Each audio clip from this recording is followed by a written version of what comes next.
when I was sitting down watching the television, I heard my son, as leaving from one room from the other with the police officers, say, "I didn't do it, I didn't do it." So I heard him say, "I didn't do it." And I was asked the question when I was allowed to see him in jail afterward, did I ask my son if he did it? Well, I have definite feelings about that. I would not insult my son and ask him if he did it, because I heard him in his own voice say many a time on the television, "I did not do it, I did not do it." So I am assuming that he is innocent until proven guilty. That is our American way of life. You said something to the effect the FBI should have kept a watch on your son while the president was visiting Dallas. Were you imputing any guilt on his part by that statement? No. I say, the day before, I think, I watched on television and read in the paper, where, of course, all of the agents were in Dallas preparing the visit of President Kennedy's security. And so I will say, since my son had defected to Russia, he should have been under surveillance. And had he been under surveillance for the president's journey to Dallas, then President Kennedy would be alive today, and so would my son. And that is security protection. He is a known, I hate to use the word, but I will use it, character. And all known characters were being screened and would be under surveillance while President Kennedy was making his tour of Dallas.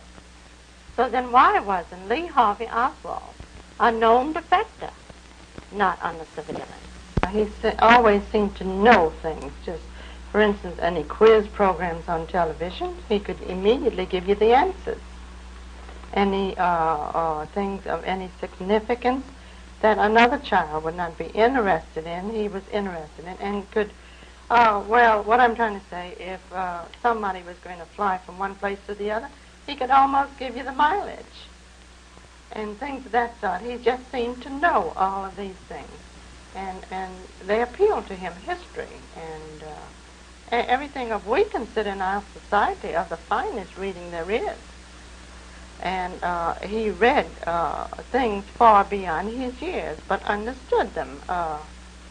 And yet, I say, he played, as when we own our home, he played with the children in the neighborhood and played football at school and ran around, but then he always had time to him in these important things that he wanted to know about. But the main thing was the quiz programs and things that he knew these answers used to amaze me. How he knew the correct answers. Do you recall any examples of advanced reading or materials? What materials was he reading? Well, he liked to read Vincent Peale. It's awfully hard for me to remember. Hemingway. Lee, I will go in that category, but I will put it this way. We never, the boys, myself and Lee, never read detective stories or pocket, not that they're not the things to read, I'm not implying that, but Lee never read trashy things. Well, I don't know how else to say it. Had Lee, in his readings of history, ever expressed to you the feeling that he had a special role in life? No. Now, there again, and it may seem odd, Lee did not discuss any of this, his feelings about, because I'm his mother. I'm a working mother. You see, things are different under different environment and circumstances. I am not a mother that the children come home to, that has the money, and the mothers come home. When these children come home, I am working. I have the support of these children. So I'm not the type of mother that has the time, the daytime, to be with the children. When these boys come home at 3 o'clock from school, their mother's not at home. So when I come home from work, approximately 6 or 6:30, I have to cook and feed the children, and so there's very little time for conversation. Not that we were in a happy family. We watched television and had our little things, but no, intimate discussion, like you asked me, that Lee would talk to me about the history and things. I was too busy a mother supporting my children.